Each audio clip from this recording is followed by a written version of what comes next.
Hi friends, welcome to social team பாத்து channel. Sunday என்ன எல்லாம் லஞ்ச் முடிச்சிட்டிங்களா? நான் இன்னும் லஞ்ச் சாப்பிடல ஃப்ரெண்ட்ஸ். மணி பார்த்தீங்கன்னா ஒரு 2:45 இருக்கும். இங்கெல்லாம் மழை பெய்ய ஆரம்பிச்சிருச்சு. ஸோ லஞ்ச் என்ன சாப்பிட்லாம் அப்படின்னு யோசிச்சுட்ருக்கேன். இருங்க, இங்கே என்ன இருக்குதுன்னு முதல்ல காமிச்சிடுறேன். ஃப்ரெண்ட்ஸ், வழக்கமாக நம்ம வீட்டில் வந்து லஞ்ச் அவர் பார்த்திங்கன்னா சாதம், ஒரு குழம்பு, பொரியல், ரசம் ஏதாவது ஒன்று இருக்கும் கம்பல்சரி. இப்போயும் இருக்குது, கொஞ்சம் சாதம் இருக்குது. அப்புறம் பார்த்திங்கன்னா குழம்பு இருக்குது. இது வந்து தயிர். இது பார்த்திங்கன்னா இட்லி காட்டால் பண்ணது இருக்குது. இட்லி அரிசி ஊற வச்சுருக்கேன் அரைக்கிறதுக்கு மாவுக்கு. ஆனால் நான் இன்றைக்கி அதை சாப்பிட போகிறதில்ல ஃப்ரெண்ட்ஸ். இன்றைக்கி இது தான் நான் சாப்பிட போகிறேன்.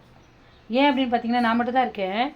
இதெல்லாம் எனக்கு சாப்பிட பிடிக்கல. அதை தாண்டி இப்போ இருக்கக்கூடிய யங் ஜென்ரேஷன் பசங்கன்னா மத்தியானம்னா தட்டு போட்டு சாதம் போட்டு ஒரு சாம்பார் இல்லை ஒரு வெஜ்ஜோ நான்வெஜ்ஜோ தட்டு போட்டு 2 தடவையாவது சாதம் போட்டு சாப்பிட்ற அந்த பழக்கமே இல்லை. பர்கர் சாப்பிட்டேன், பீஸா சாப்பிட்டேன், பாஸ்தா சாப்பிட்டேன், நூடுல்ஸ் சாப்பிட்டேன், சாண்ட்விச் சாப்பிட்டேன், மில்க் ஷேக் குடித்தேன், ரோஸ் மில்க் குடித்தேன் அப்படி சொல்கிறாங்க இல்லையா?